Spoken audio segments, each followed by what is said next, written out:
The minimum wage debate. Should we increase it? Should we increase it a lot? Or just leave it alone?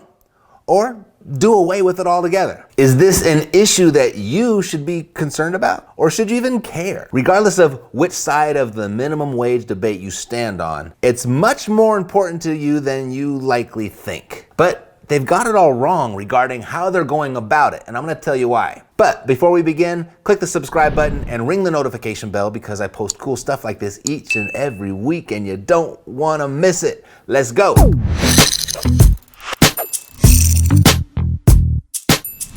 Hi, my name is Matt Theriault. I am CEO of Epic Real Estate, where we show people how to invest in real estate with an emphasis on retiring early. Now, recently, on the campaign trail and during the presidential debates, or the train wrecks, if you will,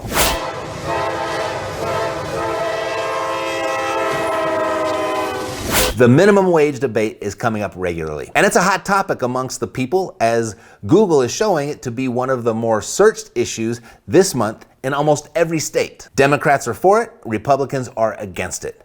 And both have seemingly sound reasons for their positions. So, who is right? Which side are you on? Is this a battle you should even pick?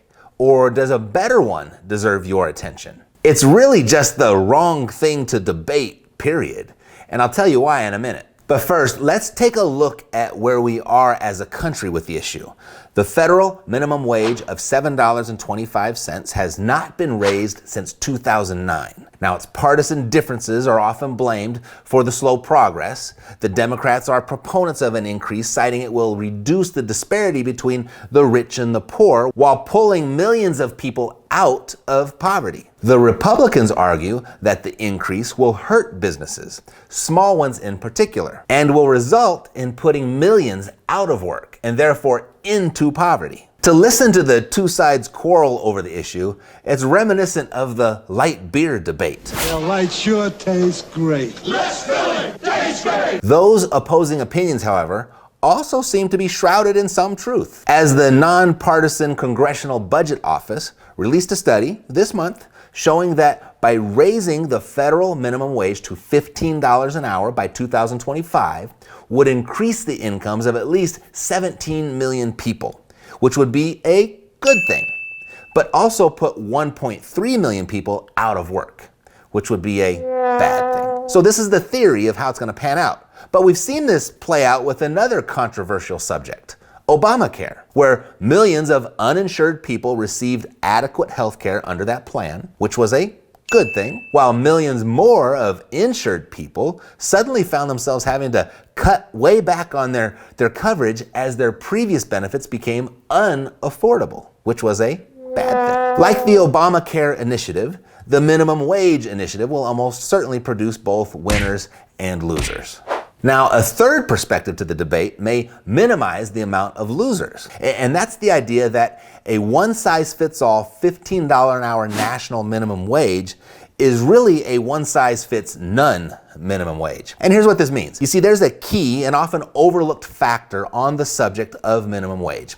And that is how greatly the cost of living varies from region to region in America. For example, 2 eggs, bacon, hash browns, and toast. It's $13 at Tops Diner in Newark. That same meal is $5.79 at Pop's Diner in Arcadia, Oklahoma. It costs $35 to park for a day in downtown Boston. Packed it. Foxborough. Packed it. Yet it only costs $1 in Cincinnati. Rent for a 2-bedroom apartment averages $4,500 a month in San Francisco, and that 2-bedroom apartment runs just $870 a month in Rapid City, South Dakota. So if you get the point, let me know by smashing the like button.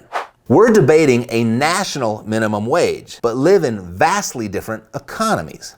It's this large variation in cost of living that changes the effective value of a minimum wage, meaning a $15 minimum wage in Washington, D.C. becomes effectively a $20 minimum wage in Mississippi. Now, these projected job losses are likely to be much worse in these lower cost states, since the higher cost states all vote Democrat and the lower cost states all vote Republican. And this may make you wonder if this is a bug or a feature of the Democrat proposed $15 minimum wage plan. It Has to make you wonder, doesn't it? Now, before raising the minimum wage to $15 per hour, we should carefully consider the long-lasting damage that will be inflicted on thousands of America's low-wage, low-cost communities from a one-size-fits-all national minimum wage. The decision will have its consequences, both intended and almost for certain unintended consequences we've yet to even consider.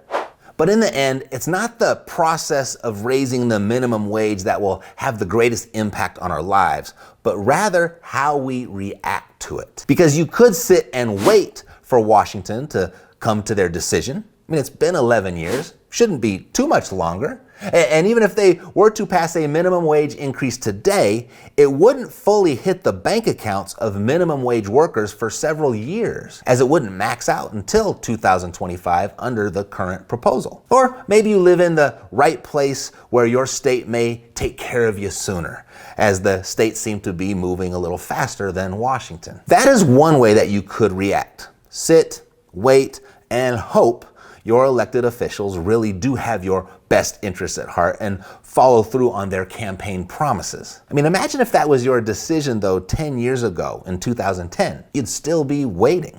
Now, there's a second way that you could react. You could take control of your own finances. Forget the subject of minimum wage altogether and increase your value in the marketplace by developing or improving your existing skills or starting your own business, whether it's part-time or full, or any one of the numerous side hustles that just the internet presents these days. Here, try this. Enter the keyword side hustle in the search bar on YouTube and discover countless realistic options to generate additional income that, without any extraordinary effort, could boost your income well over the best minimum wage increase you could realistically expect from Uncle Sam, regardless of where your income is right now. Okay, here's the deal, my point. When I hear people making the minimum wage debate, there's a lot wrong with it. And I think to myself, is this your plan? Is this the battle in life you are picking? To fight for the minimum? It teeters really on the edge of insanity. I mean, to go through this short life that we're all blessed with, to fight over the crumbs of society? You shouldn't want anything to do with this conversation, as the competition is heavier at the bottom, the conditions are poor, the future is bleak. A minimum wage job is not a career, it's a stepping stone. It's not a financial solution, it's a Band-Aid. And here's what I mean. When the digital download killed the music store, it killed my music business too. And at the age of 34, I found myself bankrupt and starting life from scratch with no other professional skills than knowing how to program a drum machine and work a mixing board. There wasn't much available to me out there in the real world other than minimum wage work.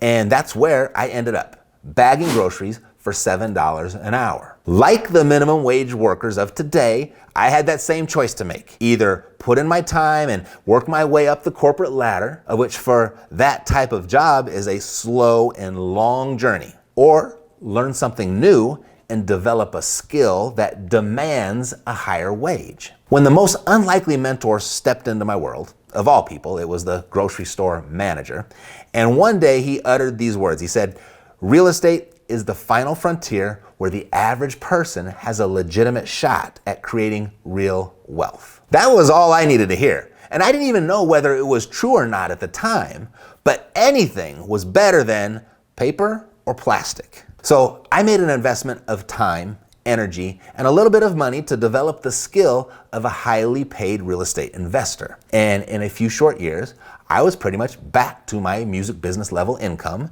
and not even in the conversation of anything remotely resembling minimum wage. When it comes down to it, those are the options. 1, you can wait for someone to give you a raise, or 2, increase your skills and demand a raise. And there's much more to this to consider too. Let's say you do plan to wait for Washington to raise the minimum wage. It's important you understand how it can actually hurt you, particularly if you're younger. And here's what I mean. People with different jobs, skills, and responsibilities get paid different amounts, as I illustrated in my own life experience. But in a broader view example, no one thinks it's weird for a heart surgeon to earn more than the administrative assistant at the hospital, but it's something that often gets forgotten in the debate about people who earn the minimum wage. Let's say you own a couple of cars, and there are several teenagers in the neighborhood interested in washing them for you. So you might give the job to the kid that charges the lowest price, James, or maybe hire the kid Cheryl. Well, because, Cheryl asked first. You see, the skills needed to wash a car are pretty basic. Therefore, you're pretty confident that that job will be done pretty much to your satisfaction, regardless of who you do hire. Now, let's say the government comes along, passes a law that mandates you pay 30% more than you had intended. What do? You might simply decide to start washing your cars yourself, or you may take your time and be a little more selective in deciding who does get the job. You may hire instead the kid who has their own special waxing technique and pays closer attention to detail, of which are skills Cheryl doesn't have. So now Cheryl is unemployed. Well, the same thing happens when the government increases the minimum wage. You see, a higher minimum wage means employees are more expensive. If a business has a payroll budget of $30 an hour, and they have 3 employees working for $10 an hour, and the minimum wage is increased to $15 an hour, well, the small business owner now lays off one of their employees simply because they can't afford the added expense. And it makes good business sense for the owner to keep the most skilled employees, like in our car washing example. Unfortunately, it's the lower skilled workers who likely need that raise the most. And when they find themselves out of a job, they are often the ones hurt by these unintended consequences. So these workers are ultimately required to improve their skills anyway to gain just minimum wage employment. It's inevitable in our free market society. The marketplace will eventually insist you improve your skills just to maintain minimum wage employment, regardless of whether the government mandates an increase or not. And with that being the case, doesn't it make sense to be a little proactive and get ahead of this looming thrive or die tsunami? If it does make sense to you, choose to hone a skill that pays more than the minimum wage. And the winner of the endless minimum wage debate will have minimal impact, if any, on your wage or your life. What are your thoughts? How do you feel about the minimum wage debate now? Share with me in the comments below. And who do you know that may also like this? When their name comes to mind, share it with them. That's it for now. Thanks for watching. I'll see you next time.